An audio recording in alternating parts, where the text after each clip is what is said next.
Baseball is dead. Rest in peace. It's a holiday episode. It's Memorial Day. Joe's at the beach.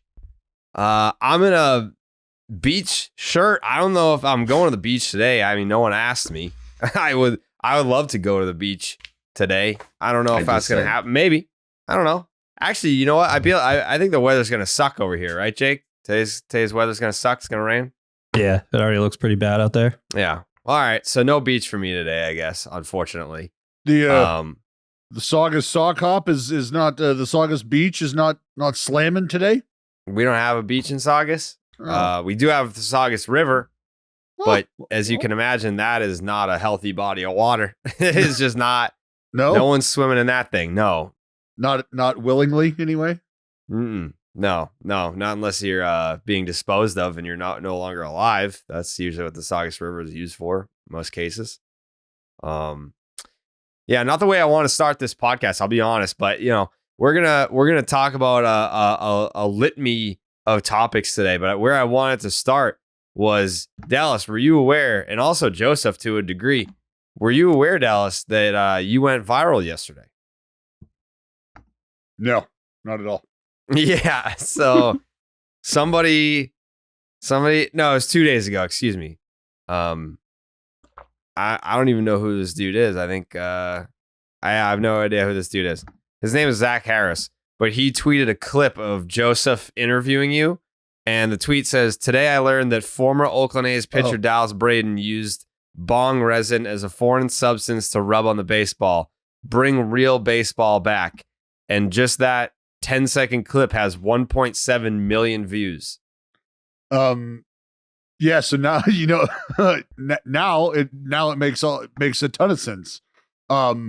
Because I watch bullpens every day, and I go down, and part of my routine is I go down and I'll watch bullpens, and then from there, I usually the other team has started to trickle out, and they're taking ground balls. They're starting their routine, so I walk from our bullpen, which is on the field, right down to the third base, and I just sit right in the third base coach box and watch ground balls.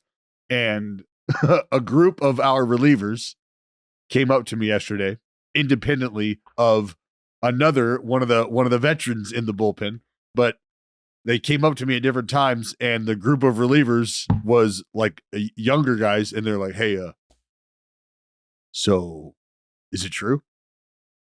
And I was like, "What?"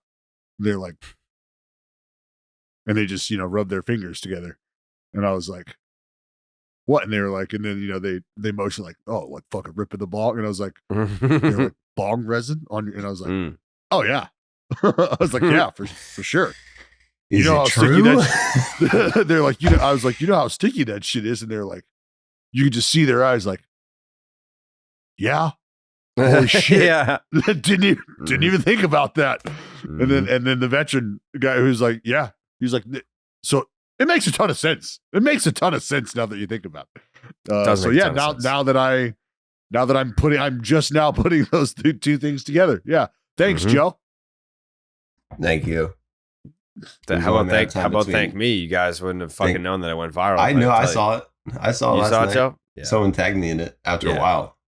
I mean, like no one gets ripped on baseball Twitter more than Joe. People just fucking steal this man's content and then repurpose it all the time. Oh, TikTok's big. Yeah, people be clipping Joe. The Clippers, like there's Clippers out there that make 50, 60K a month just ripping other people's shit and tweeting it or posting it on TikTok. The Clipper accounts, man. Someone's putting their kids through college just because of Joe's hard work. God bless him. I support him. And post it. I don't really care, honestly. I'm glad that guy posted that clip. That's an awesome clip. Yeah, that is a great clip. I wish it was longer because that there's more to that than just Dallas being like, "Yeah, resin, bong resin, brother." Exactly. Thank you, Joe. Thank you. Yeah. Why? What else did you say that was so fucking interesting? Maybe you should go back and watch it, huh? How you views? I mean, I did. I've watched it, but that video at this point is over a year old, right, Joe? Almost. Well, not quite. August was August last year. It's almost. Yeah, August. Almost a year. Yeah, I had you down there for my birthday, Joseph. That's how near and dear to my heart you are, friend. Yes, Wow. it was a joyous trip. I'll It never was forget a my time. joyous trip. Wow. I'll never forget my time in the Coliseum. Yeah. Speaking of Joe's YouTube channel, his latest video, the most hated umpire ever isn't actually bad. To find out what umpire he's talking about, check out Baseball Doesn't Exist on YouTube. You have to tune in to find out. You know what I mean? Yeah, I'm not gonna name names. I'm not gonna name what umpire gets the most shit. I don't think Yeah. that'd be appropriate. I'm trying to keep it professional. You can Right. hear it here, but you're going to have to go. But this umpire is the most hated umpire in Major League Baseball history. But he's not even really that bad at calling the balls and strikes. If you look at the numbers, he could be worse. He could Are be you worse. learning There about the have been shadow worse. zone, Joe? You learning about the shadow zone? Yeah, dude. And if you look, I like umpires. Well, I'm pro umpire as fuck right now. After 2 weeks of looking into umpires, man, Mhm. I'm so pro ump.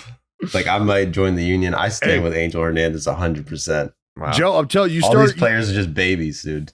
you start doing a deep dive, Joe, and you're going to end up on the wrong side, and it might be an uncomfortable place to be, man. I have to fight it. I have to fight it. Just saying, Joe. Be careful. I mean, I've been tapped out. I haven't seen the video, but I'm sure I've seen the video. I haven't read the comments. I'm sure there's a lot of like fucking mean comments. People hate Angel Hernandez.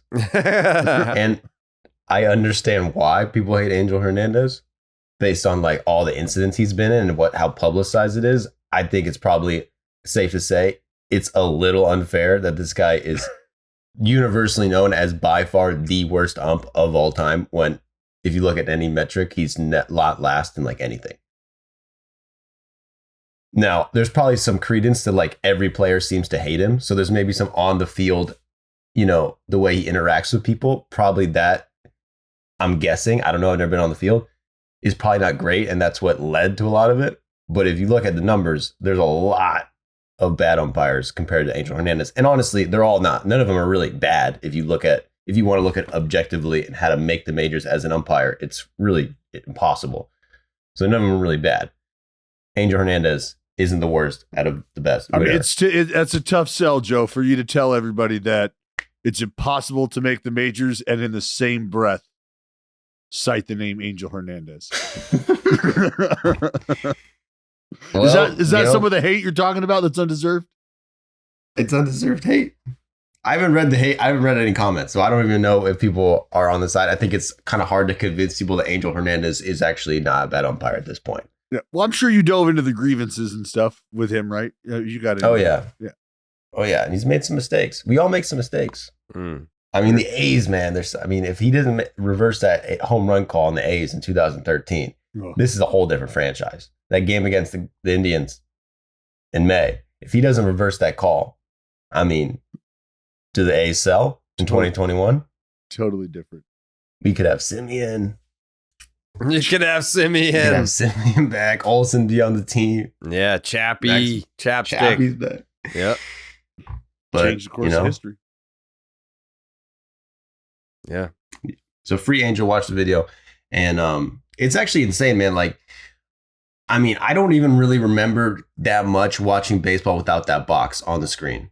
Like, I mean, I know that box was introduced like full time around like 2015, but I really don't remember, or I think 2011 maybe. But if you watch without that fucking box on screen, I know people say this a lot.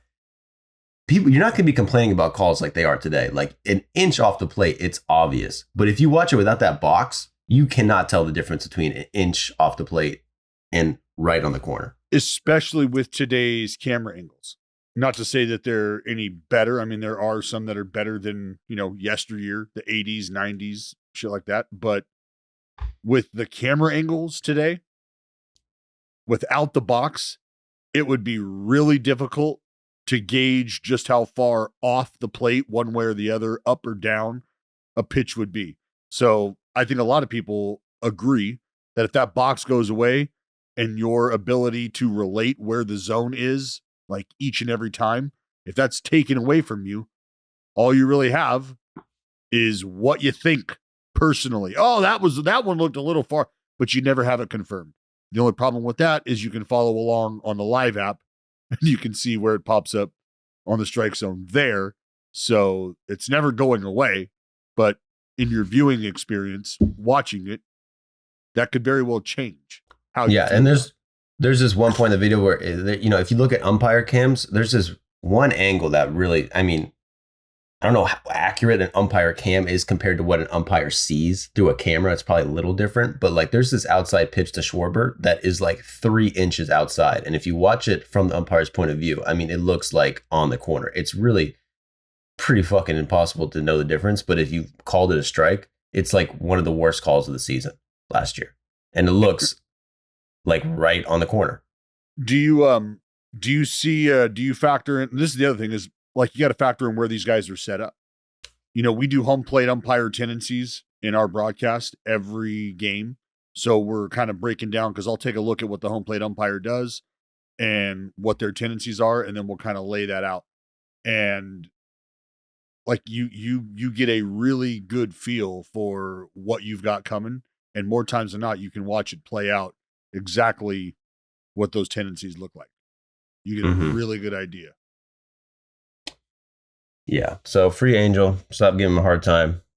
Just to wrap it up, the one stat that really, if you look at Angel's numbers through the accuracy, because they're grading these umps, and you can do it from home the way Umpire Scorecard does it. It's pretty much exactly how MLB analyzes umps. Like you can tell how accurate they are from since they started grading them. I think 2015 was since Statcast invented. I think he's not even the bottom 20% in terms of accuracy.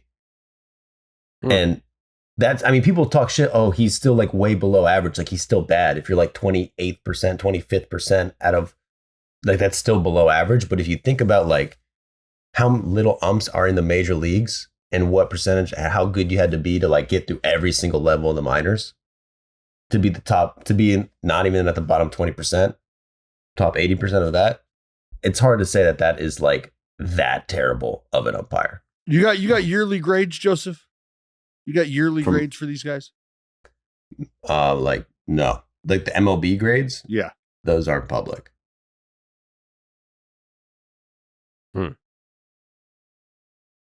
Sounds to me like this is a propaganda piece. It's starting to feel that way. Yeah, starting to feel that way.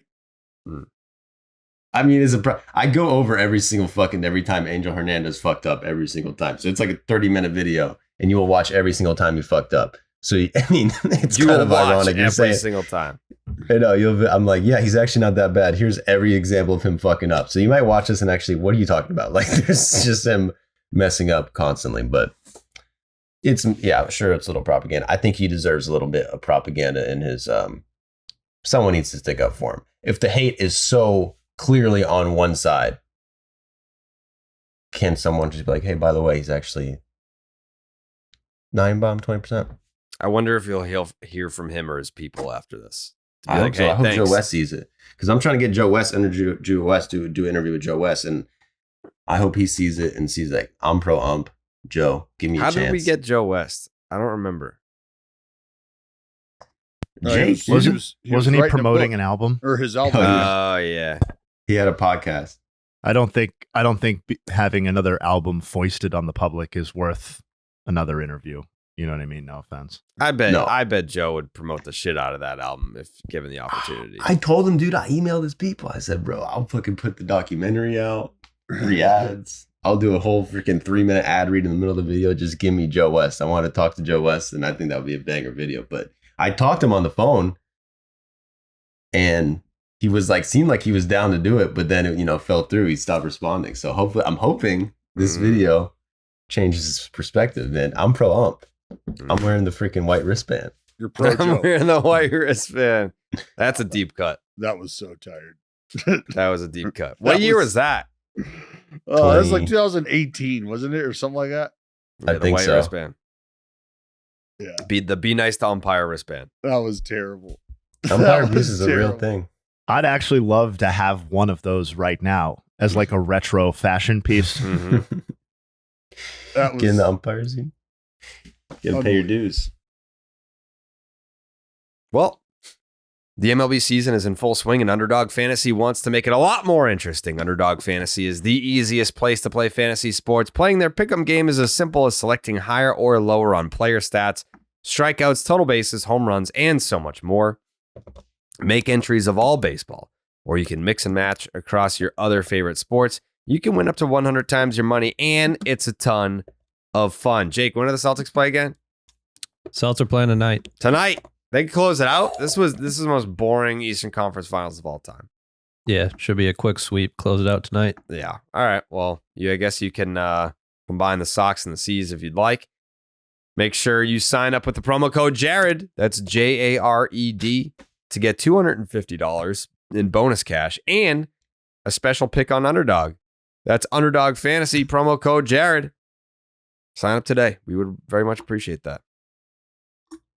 Now, after all the grab ass that we just did, Joe, today's lead story. Unfortunately.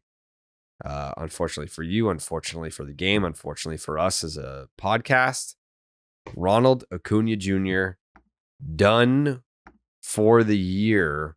I don't know what happened, whether he was like trying to take third there. Was he going back? Like he like went and stopped. It was like a cut. It was almost like he was like running a route, but the MRI revealed a complete tear of the ACL in his left knee.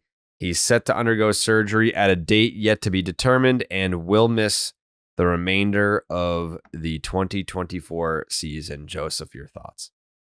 I mean, shit, it's depressing. What do you mean? My thoughts are that's depressing. That's bullshit. I want to blame the doctor, honestly. That's my first reaction. How do you tear your ACL? That shit was already coming in torn. I'm not an expert in ACLs. I know if you want to be, my brother tore his ACL twice too. Mm-hmm. So I actually have, my brother tore his ACL twice. And right now he's playing softball every Sunday. Mm-hmm. So I know people want to write off Acuña a little bit. Like, okay, was he ever going to steal again? Listen, he'll be gone. I know you can come back. My brother's a guidance counselor, full-time guidance counselor. All right, he's living a normal life. Yeah. So you can come back from 2 torn ACLs. I've seen it happen. I've also seen one tear at a house league basketball game right after he got repaired, kind of the way Acuña's got torn. Yeah. I think maybe the doctor didn't repair it right because, dude, how do you fucking ACL tear like that? The guy wouldn't even run around hard. It was like, it reminds me of DeMar Hamlin, like how he got killed just falling on the ground. Like Acuña basically went down like DeMar Hamlin with non-contact injury. Now he's out for the season. The guy wasn't even stealing. He was just taking a lead basically. Yeah, it's true. That's a lot of good points all in one there. Yeah, I'm with you. I'm with you, Joe. It's fucked up. How'd he tear it twice? It's just luck. I mean, it's a nightmare being a Braves fan. It's the hardest being a Braves fan is the hardest thing in the world. Because if you think being a this, Braves fan is the hardest thing in the world. I mean, we lose Strider first week of the season. Yeah. This reminds me, remember Mike Soroka? Mm-hmm. Remember same thing happened to him. Tore his Achilles, walking around the clubhouse, tears his Achilles, doing nothing. I thought he was like walking off the mound. I don't even think he was pitching yet. He was in the clubhouse. He was there. I'm pretty sure he popped it on the mound, like just walking around on the mound. The first time he popped it on the mound. Oh, okay. Then he was supposed to come back, and he came to the field. They said, "We got to do a picture day." Soroka, come to the field. They set his ass up. He tore it again in the clubhouse, walking around. They set him up. They set him up. Felt like a setup, but yeah. Being a Braves fan is hard, brother. Well, Joe, I can tell you right now, just off top, listening to you share your emotion about this, I've got a ton of confidence that Ronnie's going to bounce back. I got to, like, if you're telling me there's a guidance counselor out there that's a 2-time ACL survivor, there's nothing preventing Ronald Acuña Jr. He could pick it. He's our starting first baseman. He plays every Sunday. He's out there playing every Sunday with one ACL. It could happen. I've seen it been done. Yeah. Well, I think we got to get, because this says that the surgery is a date yet to be determined. We got to get Ronald Acuña Jr. in touch with this surgeon for the guidance counselor. Like, we need to get them in touch with each other. I texted my brother yesterday. I said, dude, I mean, if you got a minute, it'd probably mean the world if you reach out to Ronald, give him some encouragement, some advice. Good, yeah, if you're not busy, dude. If you could take some time out of your day to reach out to Ronald Acuña Jr. As a 2-time ACL survivor yourself. Also, I mean, I'm going to take this opportunity to blame Winter Ball for this.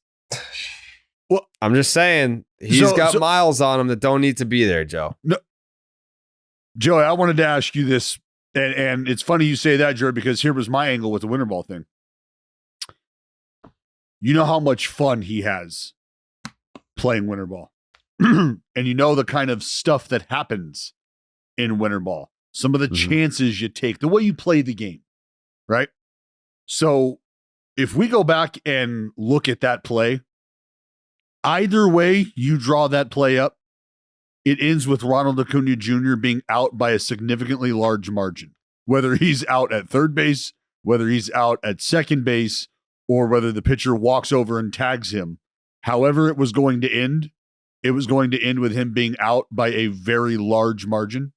So I wonder if you had any thoughts on, hey, we talked about him playing Winter Ball and having to stay healthy. Well, that's one thing. But this was, for me, more of a high risk, low reward. Like, what are you doing in that moment right there?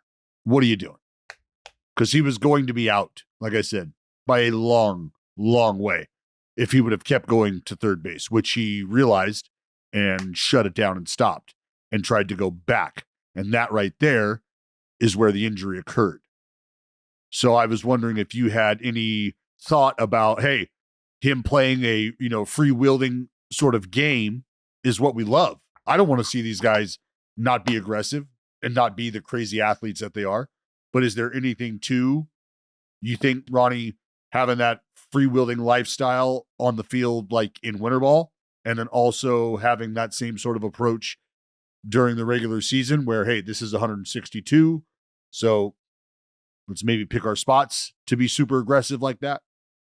I mean, I don't know what the Braves are going to do in the future. It seems like after 2 ACLs, and he had the ACL injury before he tore it. He hurt it. First time was in 2018. I don't know if you guys know that. He hurt it against the Red Sox.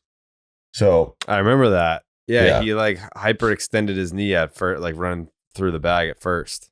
Mm-hmm. I was at that. So, I mean, from the Braves' perspective, are they going to, I mean, you saw last time they totally just said once he healed from it was like, the reins are off. Like, go play Winter Ball, go steal every time you get a chance. Like, don't change your game whatsoever. Are they going to have that same attitude this time? I don't know. I think also Ronald Acuña is the type of guy that if you tell him he can't play Winter Ball, he can't steal, like, he might have a problem with that. He seems like that's the kind of guy he is. Or if organizations, remember when he wouldn't let him do the World Baseball Classic, or there was little, there's questions of whether he was being truthful about that, whether the Braves said he couldn't or not. But let me ask you this, Joe. Do you think that there is any sort of resentment in Ronald Acuña Jr. after, years have gone by, it is what it is, but the contract still is what it is. And I made the comment last time we were talking about Ronald Acuña playing Winter Ball that, the dude only got $100 million. He's got to make money. Like, the guy's got to take care of himself, right? He's got to figure out a way to make ends meet. So he's playing Winter Ball. But do you think that there's any lingering resentment where he's like, you know what? At the end of the day, I'm going to play Winter Ball. I'm going to do what I do. You only gave me $100 million. I realize that may now have been a short-sighted decision on my part either way. What I love to do is play baseball. I love to do that in my country and for my country, which is why I had the reaction about the WBC, which is why I feel so strongly about playing every winter, and I'm going to keep doing that. Do you think that there's any of that involved in his decision-making to play every year and play aggressively every year the way he does? It's hard to say. I don't know. Ronald Acuña doesn't seem, when you watch the Braves every night, it doesn't seem like he has animosity towards anyone. It seems like he's having a good time, and it seems like when he talks, there's nothing really, there's nothing that he said or done that makes you think that he hates the Braves organization or feels that he got ripped off. Now, if you compare his contract based on players and what he could have made, I can see, like, as a human being, you're going to feel a little bit some type of way of like, fuck. Like, Like, I'm doing you guys a favor. You guys got me on this bargain contract. I'm the best player in the league. I just did something no one's done in history, 40-70. Like, can have some understanding. Give me some freedom. Let me play winter ball if I want to. I can see that. Now, the Braves let him do it, so I don't think that was ever an issue.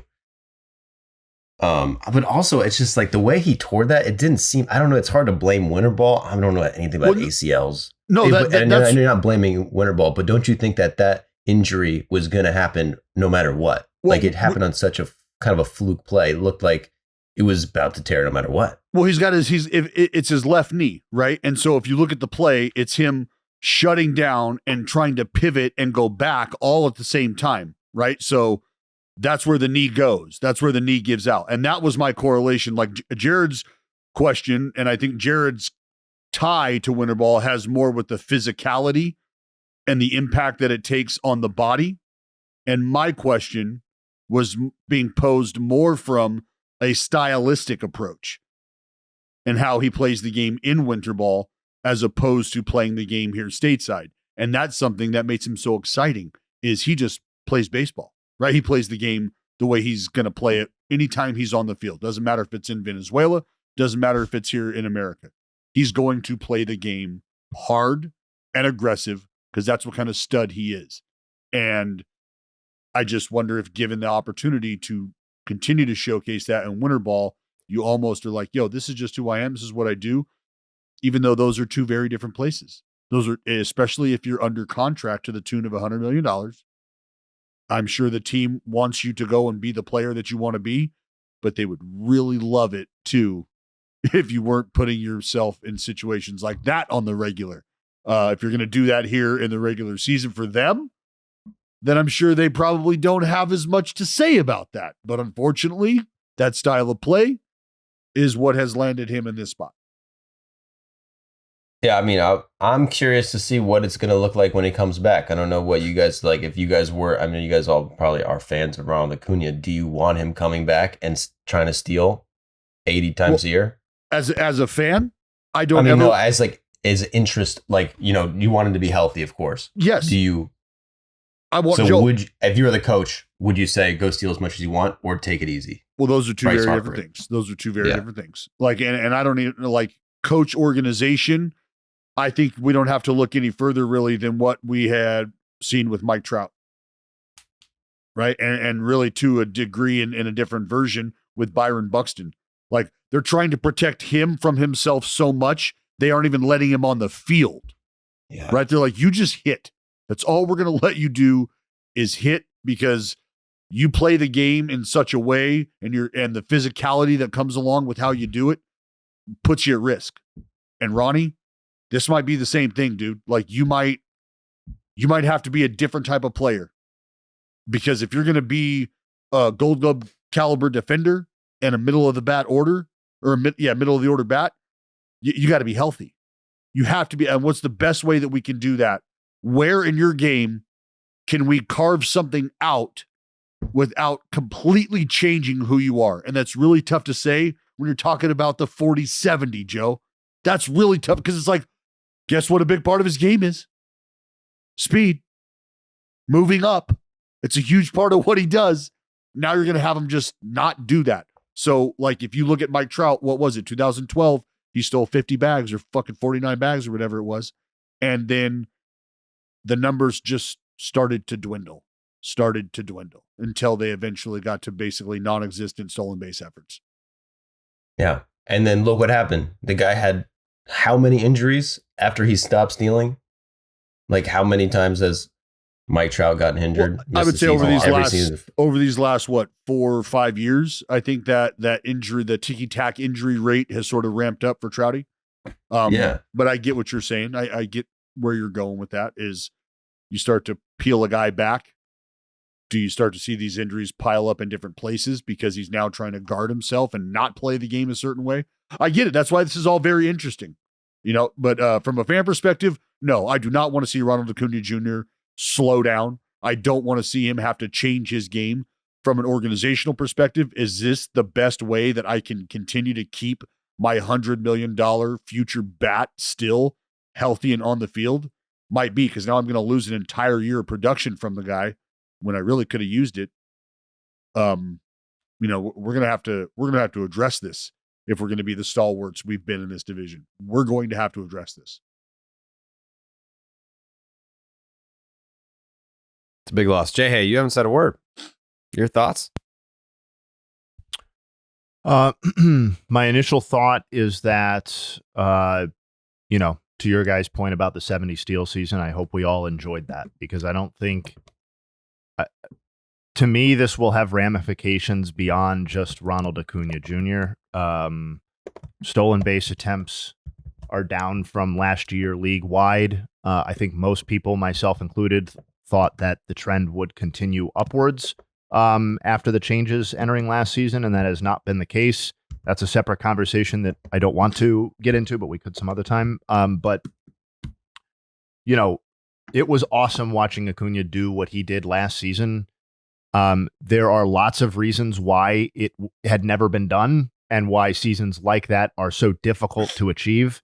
And I'm not drawing like a direct line to any of this, but we're talking about a guy who came into the season with inflammation in his meniscus. I understand, in the other knee, and then in the right knee, and then subsequently tore the ACL in his left knee a couple of months later.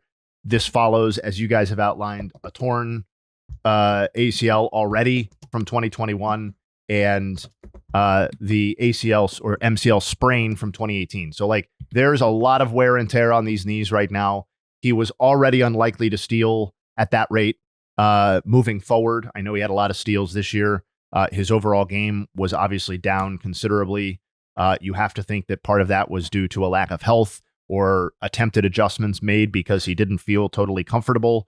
But I just don't think we're going to see superstar level players attempt what Ronald Acuña did anytime soon. And I know that Ellie is doing some special things from a counting stat perspective. To me, he's still very much in the prove it stage of his career in a way that Ronald Acuña very much was not last season. And I just think this is going to have a dampening effect on that kind of stuff. And it sucks. And like we talked about the gap, the secondary reaction was that we've talked a decent amount about the Phillies Braves dynamic in the NL East and how that's sort of been flipped from expectations to start the season. And I mean, it almost goes without saying, but I will say it that, like, if you lose the Cy Young favorite and the MVP, reigning MVP, and I believe the favorite to repeat or co-favorite or whatever he was, that's a devastating blow to your ability to win the division, particularly when the Phillies are off to such a historically great start. So it's a shame because the 2024 Braves have a lot of interesting things going for the team that the 2023 version with the healthy Acuña and the amazing fucking offense didn't have. But the offense isn't the same as it was last year. It's now missing its most important piece overall. I mean, Joey's first reaction that it's depressing, I think, is the salient point here. Joe, is there any thought to, hey, the last time this happened, we won the World Series? Oh yeah, you think about it.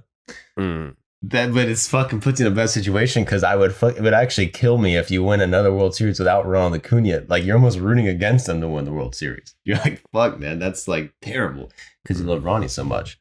Obviously, yeah. I think they probably will win the World Series without him.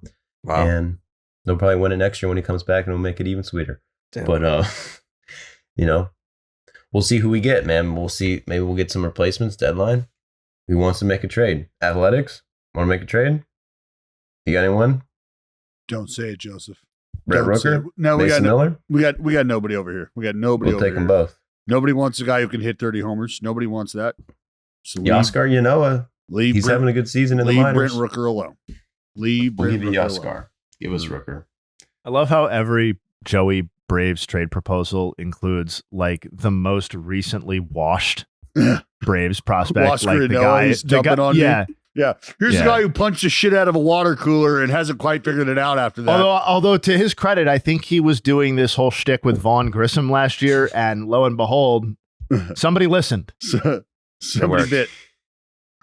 That was a great trade. We should talk about that instead of this bullshit. Let's talk about Vaughn Grissom, Chris Sale, pitcher of the month. I mean, come on, all month gives up 2 runs. Chris Sale, over his last 6 starts, he is 6-0. The Braves are 6-0. He is 6-0 as a pitcher. 39 innings, 3 earned runs, 51 strikeouts to 3 walks. He's allowed 1 home run, a 0.69 ERA, a 130 FIP. Opponents hitting 175 with a 432 OPS. The strikeout to walk is Insane. jarring. Jarring. Nasty. He leads the league in swords. So that just tells you how fucking his slider. Is that a stat actually kept? Yes. Yeah. Who keeps it? It's one of the new ones. Statcast. Statcast keeps it? Yeah. How do they measure it? Just like someone is making like a subjective, like that was a bad swing? Yeah. It's essentially a swing that is broken down. The check swing. Strike 3. Got it. Vaughn Grissom is hitting 138 with a 330 OPS.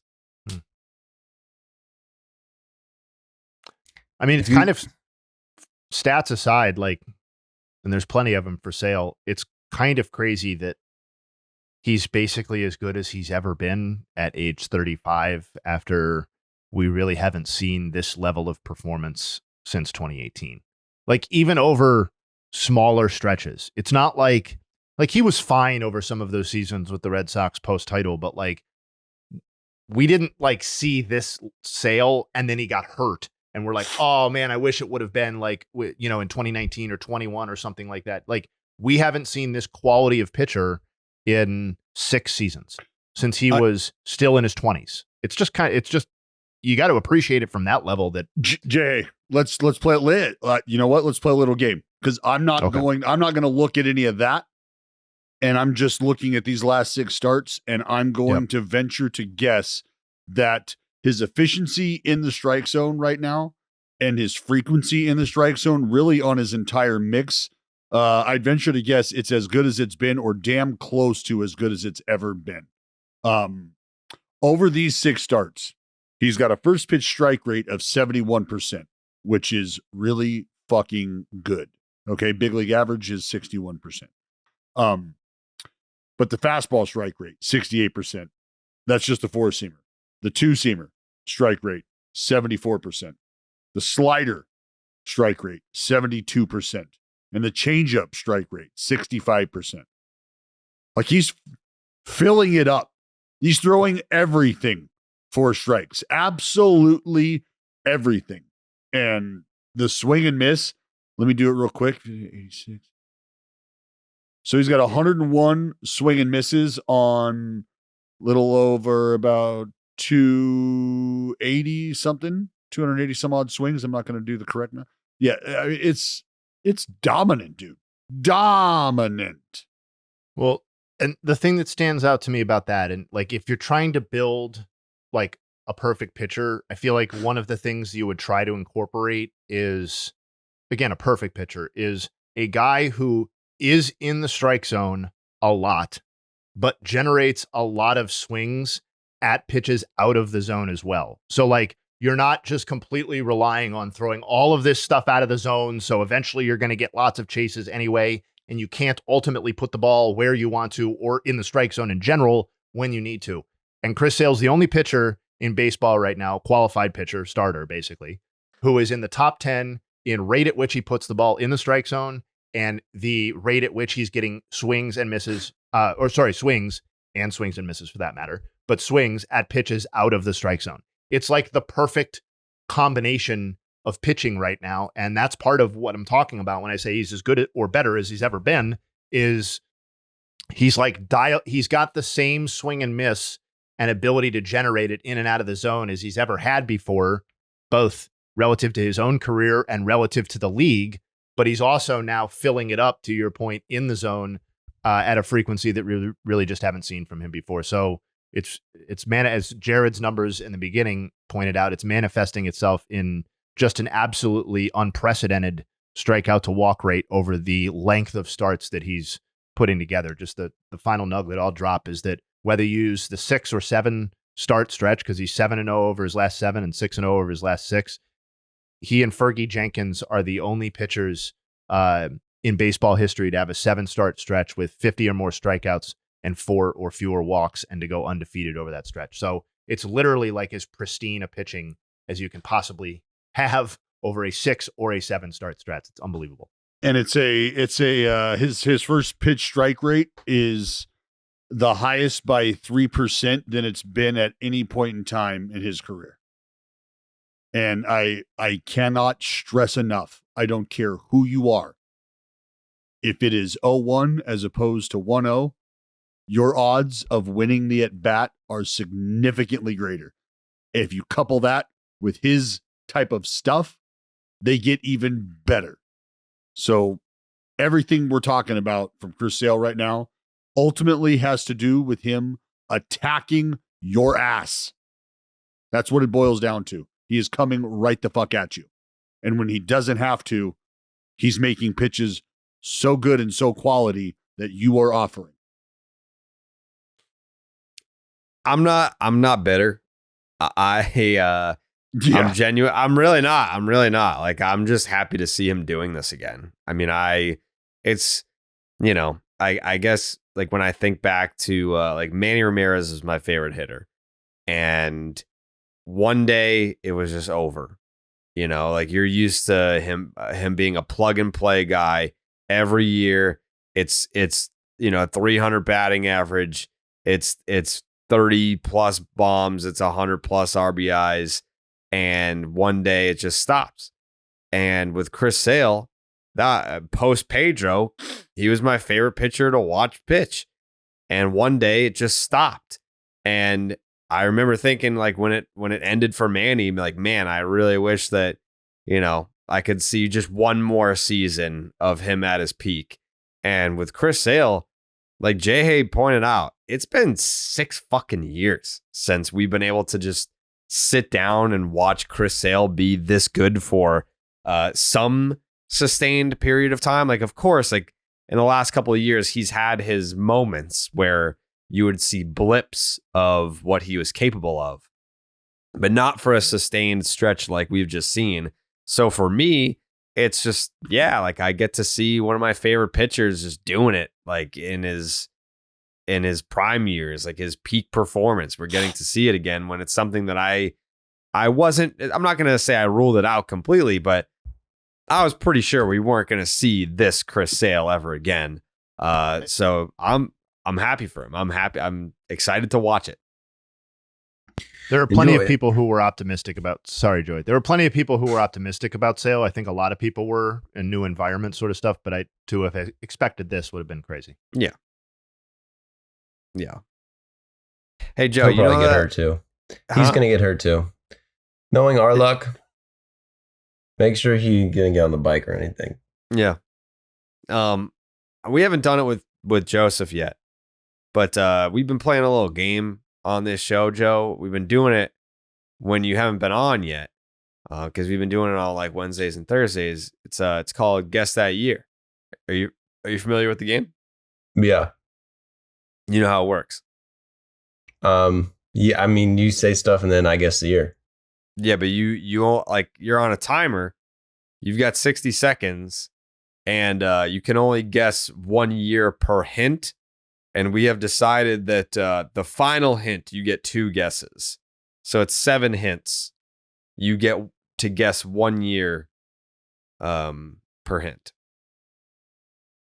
All right, yeah, give me a hint. Well, I haven't started the clock yet. I'm just asking if you know the rules, because you never know when it's coming. Okay, I'm not saying we're playing right now. I'm just making sure you know the rules. Yeah, I got the rules now. Okay. All right. 2012. I'm just making sure you know the rules. Game Time is an authorized ticket marketplace of Major League Baseball, which makes getting tickets faster and easier. Prices on the Game Time app actually go down the closer that you get to first pitch, with killer last-minute deals, all-in prices, views from your seat, and their lowest price guarantee. Game Time takes the guesswork out of buying MLB tickets. Joe, do you think that it's going to be, would you say, easier or more difficult to get Braves? I feel like Braves fans are going to show up for their team no matter what. It's a rough time to be a Braves fan, but Braves fans still show up no matter what. Yeah, it's going to be a dime a dozen. You're going to want to get on the Game Time app. But Yep. don't let it discourage you because they got last-minute deals. So if you think it's going to be sold out, all game starts in 20 minutes, don't even sweat because that's actually the best time to buy. Yeah, that's very true. That is true. Save up to 60% off buying for last-minute tickets for sports, concerts, comedy, theater, and more. Save even more with exclusive in-app deals on select seats ahead of the game of the event. Save even more when you choose a section and you let Game Time choose the seats for you. All-in pricing, toggling this feature, shows a total up front with no surprise fees at checkout. Get a panoramic view from your seat in the app before you buy your seats. And the Game Time lowest price guarantee, guess what? They'll credit you 110% of the difference. Wow. If you don't have that lowest price. The guarantee, baby. Your purchase is also covered with the most flexible customer service policy in the ticketing industry. Take the guesswork out of buying MLB tickets with Game Time. Download the Game Time app today. Create an account. Use the promo code BID for $20 off your first purchase. Terms apply. Again, create an account. Use the promo code BID for $20 off. Download the Game Time app today. Last minute tickets, lowest price guaranteed. Okay. The San Diego Padres have reached a 500 record 18 times this season. Is this just who they are? Is this just who they are? Yes. Because this is, I don't know what the number is for the Boston Red Sox, but it has to be very similar. Yeah, but let me ask a question back to your question. Is that surprising? For which That team? The Padres, that this, well, I guess either one, but that this is who they are. No. Okay. Because their run differential suggests this is who they are, their record, and just the trend of their performance, as you said, the vacillating back and forth, that suggests who they are. And I think just about every projection system had them as something between like a 78 to 86 win team prior to the start of the season. So I think like some guys are playing above expectations, a lot of stars, or some stars are playing below expectations. But to me, this is who they are. And it's always been a question of, are they better or worse than the Giants and D-backs and other wild card contenders nominally in the NL? That to me is still very much an open question because you said the Padres are 28 and 28, 500. So are the Giants. The D-backs are 3 games under. The Cardinals are 1 game under. The Cubs are 1 game over. The Pirates are 4 games under. Like there's a whole muddled mess of teams here that I know we've talked about this before, like how many really good teams are there in the NL that we're comfortable with. And I'd started to kind of casually say, hey, the Cubs need to be at least considered. The Cubs have done nothing but lose basically and not score runs since I said that. So like they're clearly in this other mess of teams right now. The Padres are like this. And I think all these other teams are mostly like this too. There's just a lot of muck in the National League. Like there's a lot of teams that are just kind of there. They're rolling out of bed and they're punching the clock and that's it. Yeah, even in the American League, there's just, I mean, you got to give credit to some of these teams like the Houston Astros have kind of battled back, but like not really at the same time. I saw somebody call the AL West the new AL Central. Not a single team with a positive run right. differential. Not a single team. I mean, and again, like, do you expect that to certainly not for the bottom 2 teams, they're bad teams, but like for the top 3 teams, do you expect that to meaningfully change? Like, I think the Rangers won the World Series. They won it as a 90-win team and had no lead up to that season that made you think this is an actually excellent team instead of a team that had a very good 2023. Yeah. I think they're capable of being a very good team again, maybe once health and stuff figures itself out. But I think if you were trying to project the top 3 teams in this division, I think they're probably all looking like slightly above 500 teams moving forward for the remainder of 2024. I would agree. I don't think that you're going to see a drastic change in like run differential for any of those three teams in the AL West. No, what'll happen for the Mariners and the Rangers is, and I mean, I don't know, maybe the Astros to a degree if their offense can continue, if Bregman can climb out of the little funk he was in after the A's got him hot. But for the Mariners and the Rangers, are they going to be able to handle the business within the division? That'll be what helps them propel themselves beyond whatever the expectations are or whatever we think, whoever we think they are right now. Because when you look at the Central, like the way that the Guardians are playing right now and the way that the Royals are playing right now, and maybe even to some extent the Minnesota Twins, like that is without a doubt a far more interesting and a far more competitive division right now. The Mariners and the Twins have essentially the same record. They have the same amount of wins. And the Mariners are in first place in the division, and the Twins are in third place in their division. You gonna say something, Jay? Yeah, sorry. I went and checked what we were just talking about in terms of rest of season expectations. For what it's worth, Fangraphs has the Astros as a .551 winning percentage over the remainder of the season. That's the fourth highest in baseball, so that's a little higher than what I had suggested. But that still only gets them to like 4 or 5 games above 500 on the season overall. The Mariners, they have as a .523 win percentage, 6 games over on the remainder of the season. That would put them at 8 games overall on the season. So like that'd be what, 87 win team. Yeah. And then the Rangers at .505, a 2 games over 500 over the remainder of the season, which would put them 2 games under 500 for the season. So I think the general gist of what we're talking about definitely holds true. And that none of these teams are likely bets to get to 90 wins this season. No, it almost feels like you've got what, 4 chances in the American League, and that's between the top 2 teams in the Central and the East. Should the Royals be able to sustain this?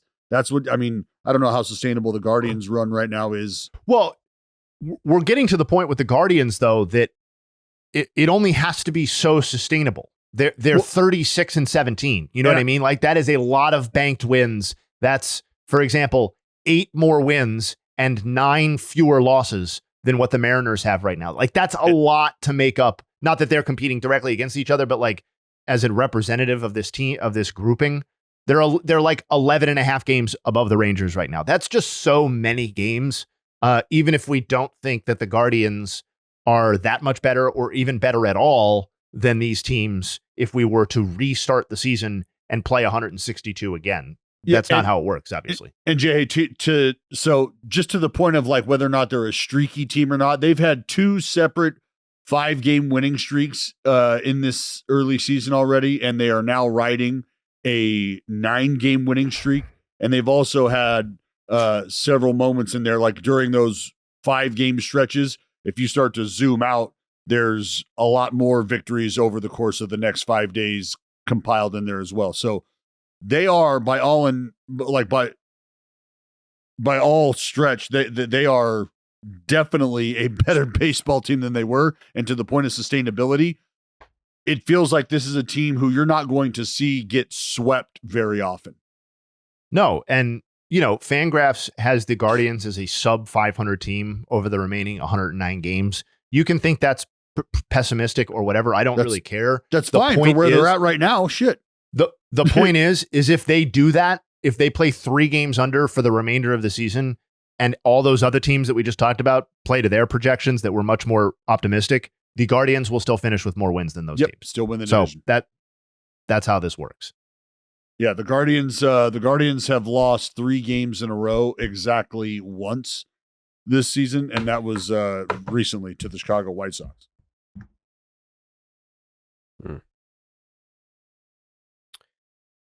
Oh man, that division blows.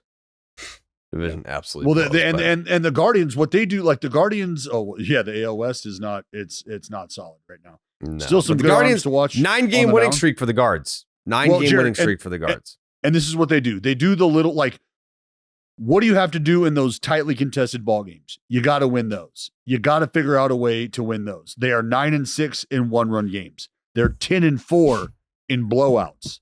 So games decided by 5 runs or more.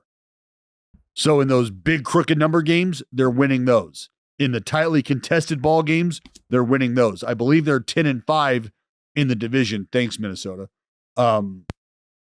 So they're taking care of business really on all fronts. They have not played the Royals yet. So that is something to pay attention to because the next month they'll play them 7 times, I think. So the fact that they haven't played them yet, you haven't gotten that matchup, the 2 top teams in that division. What do they look like? Who Stupid, are we? by the way. What that it takes that long? I mean, we hadn't seen the Astros in I forever. tweeted about the Cubs Cardinals and people were like, wait till you find out when the Yankees and Red Sox play. I go, like, that's my point too. That will be just as ridiculous, if not more so, when that happens. Yeah. Somebody called me like, did the grandpa meme or whatever. It's like, I didn't realize that wanting to see rivals play before 30 or 40% of the season was over was like an out of touch, like yelling at clouds sort of thing. Like that to me just feels like a baseball thing. Anyway, sorry. Yeah, no.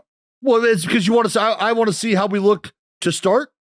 If we're going to be a rival, right? Let me get a feel for you. Let's throw a couple jabs and see where we're at, and then we'll circle back. You don't have to just throw 120 years of baseball in the trash. Like, certainly they have to be able to play before fucking late Memorial Day weekend. I'm with you. I am with you. Just one more thing on the AL West too. I know we ran through their records and like that they're mediocre, but a lot of like the subjective reasons for why you would tune in to watch these teams too, or why they would be interesting or compelling teams have either been slightly underwhelming or totally fallen on their face. Like just a quick rundown. We know Trout's injured. That was the reason to watch the Angels. That's not a thing anymore. The Mariners might have been, I think, on paper, the most fun team potentially to watch entering the season because you had that rotation. Almost to a man, those front 3 have been Gone. Varying degrees of underwhelming, right? They were supposed to be Cy Young contenders, and Kirby and Castillo and Gilbert have not been Cy Young contenders. They've been okay. And Julio Rodriguez was supposed to be an MVP candidate and one of the most watchable players in the league, and he hasn't been that. The Rangers were supposed to be populated by Wyatt Langford and Evan Carter and these nice young talents, and Langford was bad and now injured, and Evan Carter has been bad. So, we can be optimistic about all those things moving forward, but like that's both an objective and a subjective reason why the AL West is boring relative to what we thought. So what you're saying is the only thing propping up the American League West right now is an Oakland Athletic is Mason Miller. Yep. Ross Stripling. Shout out to Ross and Alex. We're not there yet. We're not there yet. But it is without a doubt the division on the back of Mason Miller. Dude, it's so good. What a great spot to be in. I'm so glad that's the state of the division. On the back of a relief pitcher on the division's worst team. Excuse me? On the division's Angels are worse. Angels are worse. Put some fucking respect on it, Jayhay. Oh God, I'm so sorry. Yeah, it's fine. That's fine. That'll change in a heartbeat. Don't worry. That's like when we talked about last year. It's like, oh, did you know the Royals were worse than the A's? And then we fucking put the podcast out, and the A's were worse again. It's true. We're not there yet. We're not there. All right. All right. Apologies to the A's, second worst team. Thank you. No problem. Second worst team. Speaking of the Angels, Sam Blum, he's basically a comedy reporter. He covers the Angels, but the only time he's ever cited on this podcast is when the Angels do something dumb that seems like What it's they do not now? a real thing. Miguel Sanó had a small setback in his rehab, in his recovery, that'll delay him a couple of days. He left a heat pack on his knee too long without padding and burned himself. Harmless mistake. Caught up in a card game. That's all that happened. He was caught up in a card game, didn't have the timer on. It's nothing more than that. It's that simple. How do you like, if you're awake, I guess maybe you'd have to be Because they get hot. asleep. Sometimes you don't put a towel on. Trust underneath. me, I've used a heating pad before. I've never burned myself. No, it's because you haven't used a heating pad like the one he's using. That's why. Oh, you they got take- that MLB heating pad. Yeah, like, well, let me ask you, Jared. Have you ever taken your heating pad out of a body of water that is essentially boiling and then placed it in a wrap and then placed that on your arm? No. The answer would be no. That would be an electric heating pad. Exactly. So I don't know if this was an electrical heating pad for Miguel Sanó. If that has been determined, then I'm speaking out of line. If that has not been determined and he's using a heating pad from the clubhouse, then that is typically what those heating pads look like.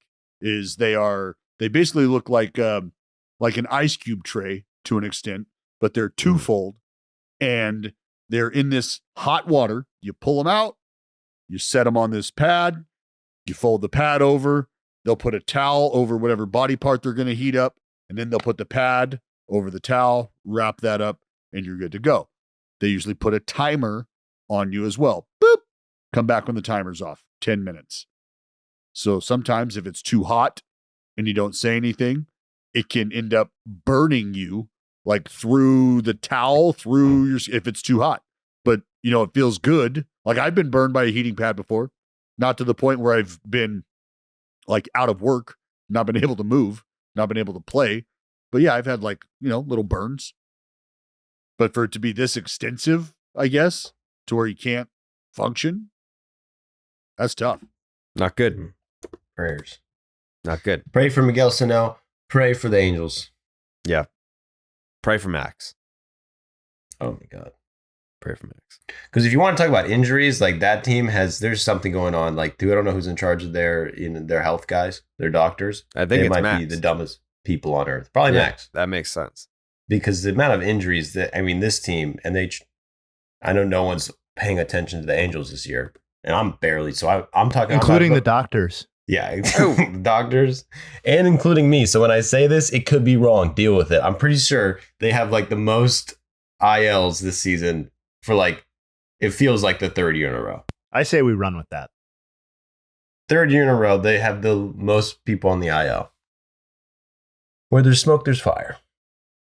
That is true. I mean, like that was the Mets for a long time, right, Jayhay? With that was a real thing. Yeah, like the Mets got a bad reputation, but that they also were like at or near the top of the list a decent chunk of times over the stretch. Yeah. Now it's the Halos. It's too bad. It's too bad for Max. Today in teams that suck, the Miami Marlins have won 4 straight series, and the Rockies took 2 of 3 from the Phils. A couple of organizations that we've torn to shreds here on the podcast, just out there doing it. Still playing That's baseball, all they needed. baby. They needed that BID kicking the ass. That's all they needed. Yeah, don't Right, Joe? Yeah. I'm just looking up Chris Bryant's numbers for the first time. Once a year, you got to check in on Chris Bryant, see if he's still alive. How's he doing? A little bit, but Well, he's hurt though, right? Yeah, he was hurt. I think he's back playing now. No. That's another thing I was thinking, and this is the same thing as I just said. I didn't look in this deeply, but like I think it's kind of crazy that we all universally agree as baseball fans that like Rendon is like doesn't care about baseball, just gets injured, doesn't want to be out there. But like if you compare Chris Bryant's numbers to Rendon's numbers, pretty similar in terms of how much they play and what they do on the field. It's very similar. Well, the difference is that every time Anthony Rendon opens his mouth, he tells you how much he hates baseball and doesn't care about it, whereas Chris Bryant just kind of gives you those generic PR comments, right? Like, that's probably why Anthony Rendon is targeted as the guy who hates baseball, because he tells you he hates baseball. Yeah. Chris Bryant he came back off the IL against us in Oakland and immediately had an incident where he was stepped on his Achilles at first base and fucking went down. And I was like, no, come on. Don't like that's a sick joke. That would be He's probably at this point, he's made enough money to like pay younger players that may be making league minimum to like fake an injury with him. Yeah. Like, hey, just step on my Achilles so that I can take off the next 50 games. Well, he hasn't stolen a base in 3 years, so that's not it. So that's a button that the Rockies can't press. Hey, Chris, let's just try to play more conservative. Well, I was going to say, Joe, Joe, in the race to the ACL surgery table, who's winning that one between him and Acuña, huh? What do you mean if they physically raced? We'll Like, do you think Ronald Acuña is probably faster than Chris Bryant with a torn ACL? with two bad knees. With two bad knees. Yeah. Yeah. What the Ronnie, fuck is happening to your screen, man? yeah, I didn't mean to say that. That's just a byproduct of this guy right here. Yeah. Yep. There you go. That's not a celebration. The Detroit Tigers threw a combined no-hitter on July 8th. 2013.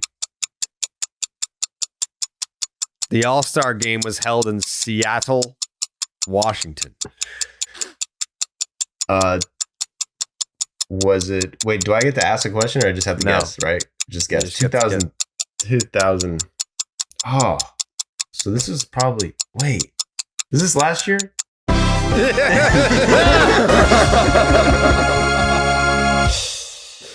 Good job. Boom. So that's the record. I got the record. You guys No. never gotten 2 guesses. Jayhay's got him 1 guess. All right. Well, I'm second place. All right, not bad. Not I'm bad. in good company. Nope, not bad. Yeah, the other hints were Bryce Matthews was the final pick in the first round of the MLB draft. Kyle Schwarber led the majors with 215 strikeouts. Jordan Lyles led the majors with 124 earned runs allowed. Jordan Lyles also led the majors with 3 complete games. And finally, Miles Michaelis led the majors with 35 starts. Miles, man. He's put a lot of miles in that arm.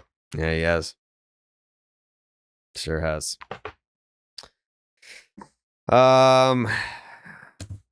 Last couple things for me. It is a holiday. Is Vladdy Jr. having a good year and falling short of expectations at the same time? Is that possible? I don't think he's having a good year. He's hitting 302 with Okay, a 393 on base Never mind. He's a pretty good year. and an 820 OPS. But he doesn't hit home runs. That's He's got The 5 homers and 10 doubles, and he's driven in 25 runs in 52 games. So, like, I feel like he's having a good year, but he's not having a year that I think Jays fans are expecting. So I think this is a fascinating question because I think the answer is yes. And part of it is because of expectations for him and how his production should look.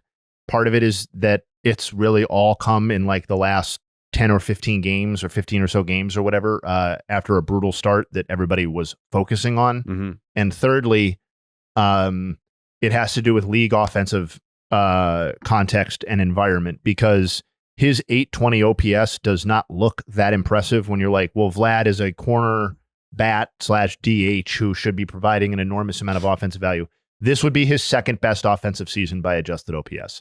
The only season that would be better when you take in league context would be the year that he won the MVP. This is better than 2022 when he hit 32 homers. And so I think that's kind of an important caveat, but I think you're right. Like this is a guy with a 427 slugging percentage isn't really how the shape of his production should happen. And I had this Nug before I even saw that we were going to talk about this, and this is kind of convoluted, but I think it does speak to what you're talking about.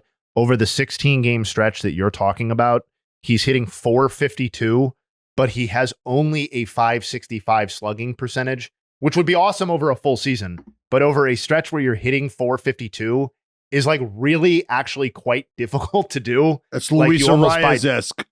Yes, that's exactly who it is. And he only has 1 homer over that stretch. And so I looked at Arias? 16 game stretches by players this season. So this is very specific, but it's what Vlad's doing. 16 game stretches where batters have hit over 400, right? And there have been 56 cases of that this season. His 16 game samples, and he's done it over a couple of different stretches. The softest. It ranks 48th, 50th, 52nd, 53rd, and 54th out of those 56 cases in slugging percentage. So, and the only guys below him, one of them is Luis Arias. Yeah. So that's what's weird about his production and why the Billy Butler thing that I have joked about in the past feels so Apropos. has never felt more appropriate because it's like that's actually kind of the hitter that he is now. Well, and I think it's okay. All right, it's okay that Vlad is more like the guy we saw his rookie season than it is the guy we saw in what year was that? His MVP campaign, 21, 22? 21. So I think it's okay that he's more like the guy we very first saw as opposed to the guy we saw in that flash of that season, because it was, by all accounts, an MVP caliber season. But is it okay that might be his career year? And I think that's what's got people having this discussion is, are we ever going to see the MVP Vlad again? Well, if that answer is no, are you okay with seeing rookie Vlad? Are you okay with seeing a guy who finished top 5 or just out of the top 5 in the rookie of the year conversation? Are you okay with seeing him over the next 7 years, 8 years? So let me answer that. Right now, he's in the top 20 in baseball in weighted runs created plus. I think whatever the offensive environment in a given season is, I think the answer to that, to your question, are you taking what you're seeing right now, moving forward? I think the answer has to be yes. Oh, yeah. I think it has to be yes. Well, that's a top why 20 bat, like that's. Well, Jay, I know that's not a top 20 player, but that feels like a good outcome given where we had been headed with Vlad over the last couple of years. Well, because you instantly start to think about what he is liability wise defensively, right, and what that continues to turn into. And if the bat is not keeping up with the Joneses, so to speak, well, then you're not getting any sort of leeway defensively. Now you're an extremely one-dimensional designated hitter who isn't hitting for power, who isn't slugging the baseball. And if you're not Luis Arias and you're not somebody who's going to pop 30 plus, well, then who are you?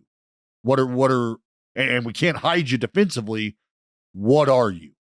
So that's why I say like this right now, what you're getting from him right now, you would absolutely take 100%, no question.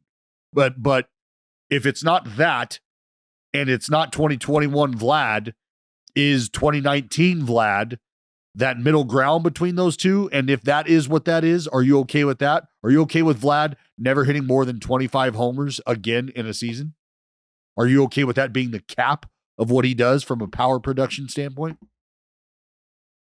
Because if so, you're going to need to see the average ratchet up, right? He can't hit 260. Right. I'm happy with it. I mean, I don't love it just because I know what he's capable of, but like he's not that far off from his career average for a slugging percentage. Like his slug is 427, his career is 485, and that's, I mean, I don't know what the number looks like if you don't include 2021. Like his career slug is 485 with the 601 slug in 2021. Every other year, almost 433, 462, 480, 444. This year, it's 427. So it's like over 100 points higher than any other season. At least over 100 points higher. Is it unfair to expect a better slug? Like if he never has that MVP season, then we're talking about 5 other seasons where he's in the the 400 range. Like this is kind of just what he is and what he's. I think it's okay, and I think it's okay that we've already seen the best year of Vladimir Guerrero Jr. He was 22. I know, dude, but the game will catch up to you quickly. Quickly. I mean, that was 4 years ago, right? Yeah. 3 years ago. I don't know. I think he's still capable. I don't know. Maybe not like 1,000 OPS, but I still think he's capable of getting up to the 900s and staying there. We'll see. But all that to say that I feel like whatever the perception is out there, I feel like people think that Vlad's having a shit year, and he's just not. He's not. It's not up to par with, I think, what we would expect from him. But we only expect that because he did it once The rest of the 5 seasons that he's played in the big leagues are pretty much this. We also, it's not just that he did it once too. It's that we were told that he's the coming and that he's going to do it lots of times. Because there was a confirmation bias there when he showed us that in 2021. It was like, this has been the most marketed prospect, arguably of his generation. And, with the lineage and all of that. And we'd seen him coming since he was a young child in the Derby or whatever. But like, I don't know. I just feel like it's not unfair that people expected more. I don't think, given how he was presented to those same people. Completely agree. Jayhay, what do you know about Magic Spoon? I know so much. I know way more than I used to, and it's really made my life quite a bit better. Growing up, cereal was one of the best parts of being a kid. I mean, can I get a holler back? Oh, on that? hell yeah. Hell yeah. Oh, but as I've gotten old, okay, well, thank you very much. But what kind of childhood was that? That's all I'm going to say. But Joey, it doesn't matter whether you did or you didn't. Whether you did or you didn't, there's an answer for your life currently. I've had to watch out for sugar and empty carbs as I got older. Magic Spoon has the amazing flavors you love, but high protein and less sugar. There is a variety pack, and that covers 4 flavors: cocoa, fruity, frosted, and peanut butter. You may recognize those as the 4 horsemen of the cereal apocalypse. It's coming. This pack has 0 grams of sugar, 13 to 14 grams of protein, and 4 to 5 grams of net carbs, only 140 calories a serving. High protein, 0 G's of sugar, keto-friendly, gluten-free, grain-free, and soy-free. My personal favorite flavor is fruity. I would encourage you to try it. Go to magicspoon.com/baseball, BASEBALL, to grab a variety pack and try it today. Be sure to use the promo code BASEBALL at checkout to save $5 off your order. And Magic Spoon is so confident in their product, it's backed by a 100% happiness guarantee. So if you don't like it for any reason, they'll refund your money, whether that's the cocoa, the fruity, the frosted, or the peanut butter. They're not going to ask any questions.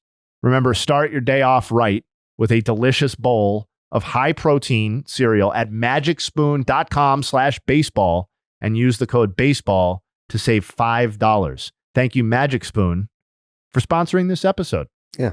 Shout out to Magic Spoon. It's popular in this house, I'll tell you that. I'll tell you what. I don't even like cereal, and they sent me Magic Spoon twice, and I freaking ate all of it in like 2 days. 2 days. Done. And it's health free, and it's going to be good for the beach getting jacked. Yeah, we need to get Joe to the beach. Last thing for me that I got is I got to talk about my boy Judgy. A lot of people talking about this 14 game stretch that he's been on. It's really a 21 game stretch. I understand if you just clip it to the 14 games, you're going to get a higher OPS. It's like 1,600 instead of 1,500. But dating back to his first career ejection, it's a 21 game sample. Aaron Judge is hitting .417, a .533 on base, a 1042 slug, a 1574 OPS, and he's homered 11 times and doubled 12 times. Sunday was the first game that he didn't hit a home run in like a week. He was riding like a 4-game homer streak. There were some fans, for whatever reason, he's also driven in 21 runs in those 21 games. Any Yankee fan that was worried about Judge, like in the whole toe thing when he got off to a semi-slow start. I mean, I don't even want to call it wasn't even semi. Like before this run, he was hitting a $197 with a 725 OPS on the year. Now he's up to 279 with a 1039 OPS for the year. I mean, there are a ton of stats on this. What stands out to me is that the only people currently in the game capable of doing this sort of run are him and Ohtani. Yeah. And the numbers back that up. I'm not just pulling that out. Like you just don't see people put up 1,500 or 1,600 OPSs over 21 game spans in the game right now, other than those two. Those are the only people who have done it active. So Ever? no, just active players. Right Active now. players. Yeah. Yes. Stanton? Stanton's never done this. Mm. Nope. You got to hit the ball Motherfucker had 59 consistent. home runs. Still didn't. Yeah. Well, I mean, he did. 2017, he did. Not like this, though, apparently. Good for them. What do you got on Judgy, Joe? I know that's your boy, too. Me? Yeah. I mean, it's scary for the Scary. Yankees. I mean, he's a big guy. He hits homers. I mean, what do you expect? Is anyone surprised? No, not me. He's a professional hitter, and he got his timing down. You know what they say? April showers bring May flowers. And then since May 1st, this has been the Aaron Judge we know and love. Yep. Shout out to the Yankees. Love the organization, Why? and I love Judge. Why do you And say we'll that? see you in the World Series, mother. What, you think they're going to the World Series this year? I picked them to play the Braves in the World Series, and I'm sticking Oh. with it. I'm happy that he's back. It would have been. I don't want a situation where, like, trust me, I would love to see it with Garrett Cole, where it's like, you still have 7 years left on the deal, and you're like, man, this contract stinks. But I don't want that for Judgy. I want him to go wire to wire, just cranking homers. That's You know why? why. Because he plays the game the right way. That's right. That's right. He's a model of consistency. Jayhay, you got some nugs? You know it. Yeah. Well, let's get to him here. Please. All over the place. Ellie De La Cruz. He was hitting .313 with a 1.063 OPS through April 24th. Again, we report the good and the bad here. He's hit 196 with a 588 OPS over his last 29 games. So Ellie giveth and Ellie taketh away. We saw that last season. It is still true this season. I'm excited for the next hot stretch. Julio Rodriguez has home runs in consecutive games now for the first time since September 8th to 9th of last season. He had 4 RBI on Sunday. He had 4 RBI in his previous 25 games combined. We were talking about adjusted OPS with Vlad just moments ago, and it struck me as I was looking at Pete Alonso's season that he is a perfect encapsulation of the depressed offensive environment going on this season. He has a 768 OPS this year, which I think anybody just looking at Alonso would be like, 768, that is both very disappointing and a bad platform year for his free agency. That still may be true to a degree. It's down 53 points from last season's mark. But would you believe that those translate to the exact same adjusted OPS? An 821 last season and a 768 this season are functionally the same level of offensive production. So keep that in mind when you're looking at people's baseball reference pages this season, or at least right now. Kyle Bradish, of all the MLB pitchers who have logged at least 190 innings across 23 to 24, the only pitcher with a lower ERA than him is Garrett Cole. I just don't know. I know people know he's good and was good last year. I just don't, and he missed the start of this year, so that helped to obscure this. I just don't know if people know how good he has been over that 1+ season stretch, 2 seasons now. And I think it's totally reasonable to view their rotation as kind of a big 3 in its own unique way. Pablo Lopez, 4th largest gap between his ERA and his FIP in the negative direction this season of the 82 qualified pitchers in baseball. He has a 1.44 run gap. His ERA is 5.25 and his FIP is 3.81. His current strikeout rate is 27.7%. And as I said, his ERA is 5.25. The highest K per 9, and that Lopez's K per 9 is over 10. The highest K per 9 by a Twins pitcher with an ERA over 5 in franchise history is Camilo Pascual at 7.7 in 1956. So there has never been a combination of runs allowed and strikeouts like what Lopez is doing for the Twins this season. Damn. We just talked about Giancarlo, or he was just brought up. He had his 22nd career game with 0 hits and 4 or more strikeouts on Sunday. That is the 3rd most such games in league history. He's now only 1 behind Joey Gallo for 2nd most all time. Obviously, that's a fluctuating total in its own right. And 3 from tying Chris Davis for the most such games ever. So I think we can count on Giancarlo Stanton to maybe become the all-time record holder in this totally made-up stat of 0 hits and 4 or more strikeouts games. So that feels fitting. Feels fitting that Stanton would be the all-time guy there. If you were to ask me who the top 3 was, I think I would have those guessed guys, right? Yeah, exactly. Yeah. And that's comforting. Yeah. It's sometimes nice when the stats back up what you think. Sure. One of the, I think a guy who's now got a shot at the other totally made up title of most underrated offensive player in baseball right now, Isaac Paredes, has the only AL batters with a better weighted runs created plus this season than him are Kyle Tucker, Aaron Judge, Juan Soto, Brent Rooker, shout out, and Gunnar Henderson. That's it. That's how good he's been. So we talk about how the Rays don't have that cornerstone guy, and that might still be true. He is hitting like one and was also excellent last season. So I think he's putting himself into that sort of conversation. I want to give Joey credit here. He said he didn't look at the numbers when he talked about the Angels IR situation. I looked at dollars lost to injury after he said that. They are number 2 this season behind only the Rangers, and they were number 1 last season. So Joey's spot on there with his instincts. A little Chicago offensive struggles, 1-2 punch. The Cubs offense since April 27th ranks last in MLB in batting average at 205 and last in slugging percentage at 327. That's a span of 27 games where the Cubs offense has basically been the worst offense in baseball. Shocking. They also given faced Skeens twice. They have faced Paul Skeens twice. I got to be honest with you. If you're a playoff team, you can't be using, we saw Paul Skeens twice in a 27-game sample as an excuse for why your offense is fucking dog shit.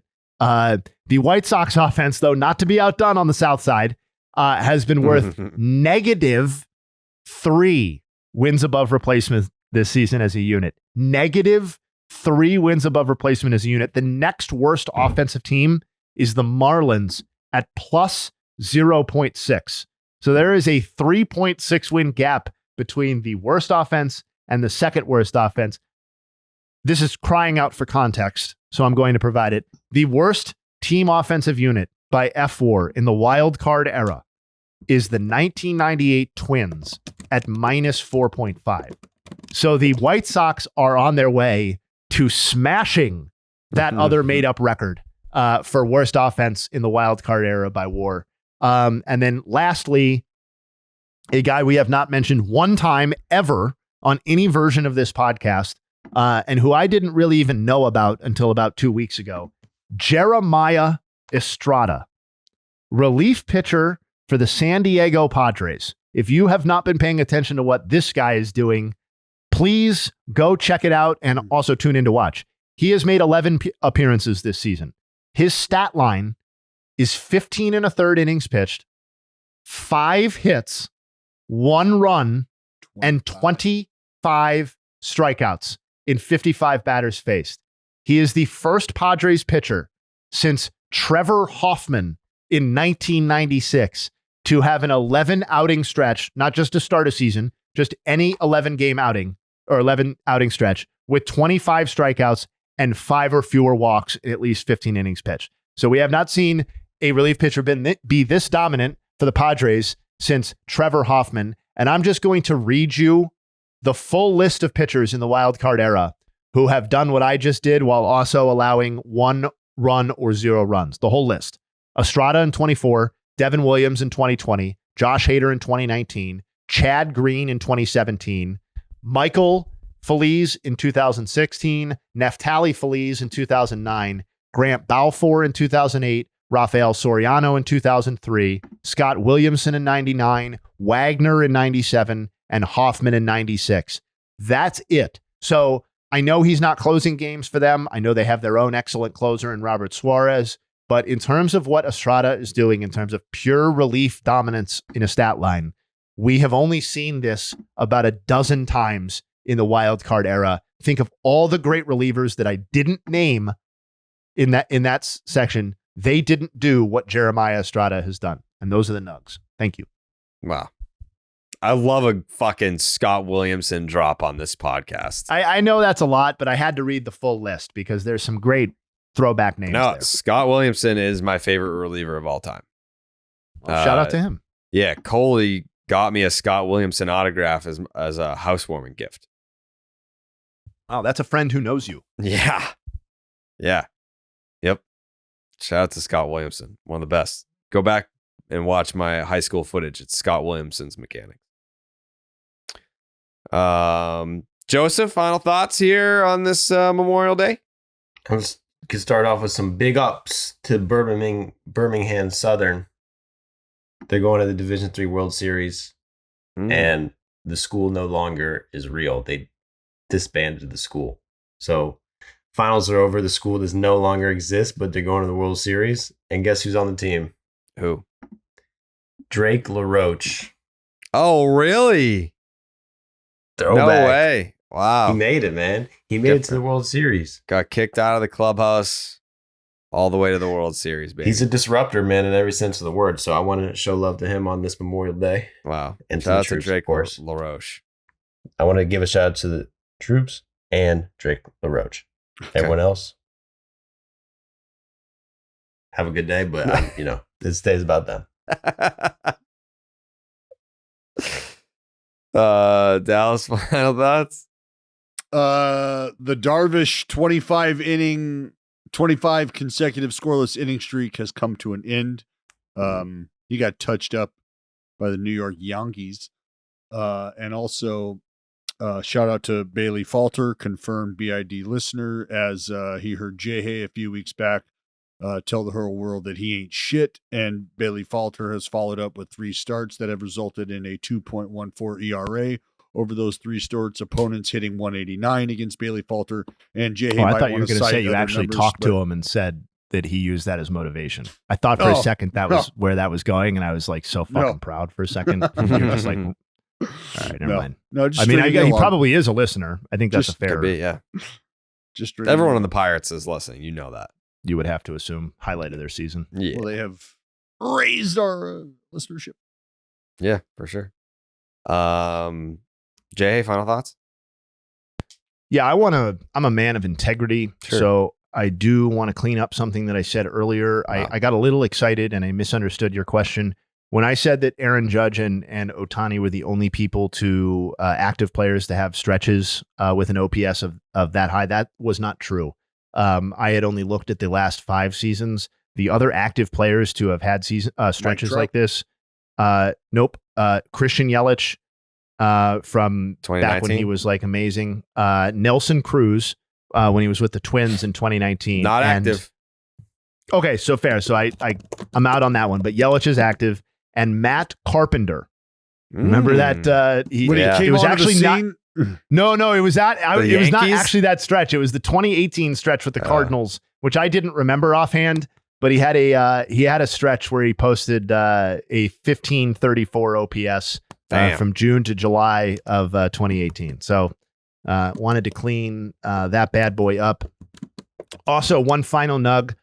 Kyle Tucker, 18 homers, another one yesterday, and 9 stolen bases through his first 52 games. The only guy in the last half decade, so 5 years, but the only other guy in the last 5 years to do that was Tatis in 2021. Damn. Jake's takes? Just hope everyone has a great Memorial Day, and let's go watch some baseball. Yeah. I'm with it. All right. Fire me up, Jake. All right. On that note, we will be back on Wednesday. Also, you know what? I'm just going to throw this out there as my final thought.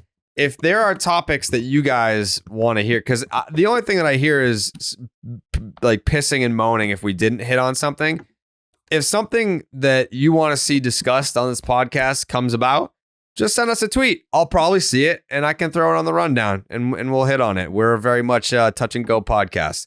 If there's something that you want to see discussed, let us know. If you want to see something highlighted in Jayhay's Nuggs segment, let him know. And we're a podcast for the people. We're a podcast for the people. Also, don't forget to check out Joey's new video on baseball. It doesn't exist, the YouTube channel. But I've got it queued up right here. I'm about to watch it after we get off this. So enjoy your Memorial Day baseball, and we will see you on Wednesday. Bye. We go.